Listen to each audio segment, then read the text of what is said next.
unparalleled intensity, 190 miles an hour. Blah, blah, blah, blah, blah, blah. Europe sweltering in the blistering heat that's already killed more than 600 people.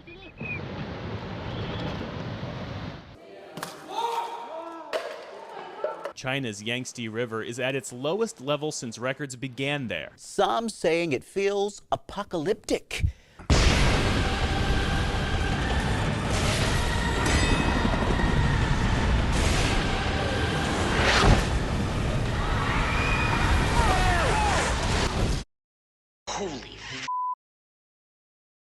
The best scary movies heavily rely on our imagination, because fear of the unknown is powerful. But often once revealed, the monster isn't as scary, or isn't scary at all, and the path forward is clear. So how scary is climate change in 2023? Let's get into it. Recently, there have been a number of key developments. Perhaps most importantly was the scientific community's last big warning on staving off the worst of climate change. We're seeing dangerous disruption across the natural world. Loss of ecosystems and their services has cascading and long-term impacts on people globally. About 1 billion people are projected to be at risk from sea level rise. The scientific evidence is unequivocal. Climate change is a threat to human well-being and the health of the planet. Any further delay in concerted global action will miss the brief and rapidly closing window to secure a livable future.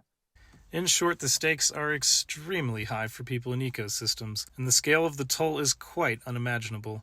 We absolutely need to avoid climate tipping points and other irreversible damages. The 2022 Emissions Gap Report, titled The Closing Window, shows that we're not yet on track to meet the Paris Agreement's goal of 1.5 degrees Celsius of warming. It shows the world on track for a catastrophic 2.8 degrees with policies as of September 2022. However, along with their red alert, the scientific community also presented a roadmap. In every sector, there are options available that can at least halve emissions by 2030. This will involve a substantial reduction in fossil fuel use, low or no carbon energy systems. Looking at the transport sector, electric vehicles offer the greatest potential. Changes to our lifestyles and behavior can reduce our carbon footprint. There is sufficient global capital available and liquidity to close investment gaps. We know what to do, we know how to do it, and now it's up to us to take action. It is still possible for us to prevent the worst effects, and every reduction in emissions matters. To limit warming to 1.5 degrees, or to avoid overshoot, we would need a global peak of emissions in 2025. Let me tell you something. I haven't even begun to peak. Let's hope not, Dennis. We would also need a 45% reduction by 2030. For more on preventing the worst effects of climate change, check out the video below as a starting point.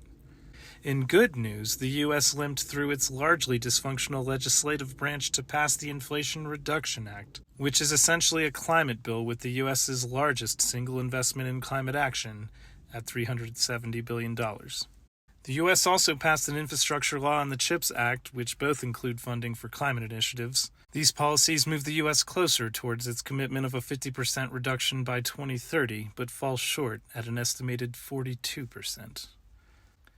This funding gave the U.S. vital credibility and leverage heading into COP27, the 27th International Meeting on Climate held in Egypt. Though COP27 fell short on emissions cuts and adaptation, it yielded a breakthrough with the creation of a loss and damage fund for the most vulnerable countries. This builds upon the key outcomes of COP26, such as pledges on carbon and methane emissions, halting deforestation, and phasing out coal and subsidies for fossil fuels. During COP27 at the G20 summit, China and the U.S., the two largest emitters, agreed to resume climate talks after China stopped all cooperation with the U.S. in response to U.S. House Speaker Nancy Pelosi's visit to Taiwan. And a key win for the planet. In Brazil, former President Bolsonaro, whose continued reign could have completely destroyed the Amazon rainforest, lost his bid for re-election. President Lula da Silva has pledged to have zero Amazon deforestation by 2030. The International Energy Agency also had some good news with its World Energy Outlook 2022, showing for the first time fossil fuel demand will peak in the next handful of years. But with current policies, fossil fuel production will not wane as fast as needed. U.S. state and city governments are also stepping up. California, the world's fifth largest economy, has put $54 billion towards climate action. We're moving in a completely new direction, and I couldn't be more proud. And Denver, Colorado is implementing a model climate tax and rebate program to support its goals, with its electric bicycle rebate seeing huge demand. Perhaps the most hopeful news lies with technology. Solar and wind are the cheapest forms of new electricity due to an exponential drop in cost. Battery technology seems to be on a similar trajectory, and electrified transportation is growing rapidly. Cold climate heat pumps are also taking hold, providing heat without combustion and even colder air temperatures. Hydrogen produced cleanly can support the production of sustainable aviation fuels. Carbon capture technology is developing with larger scale demonstration projects.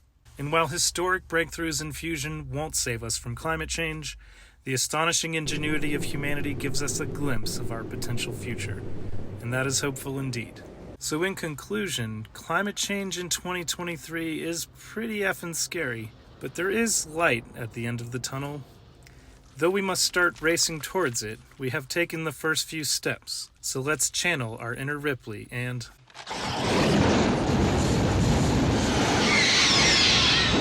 For more on taking action on climate and other environmental topics, stay tuned. Thanks.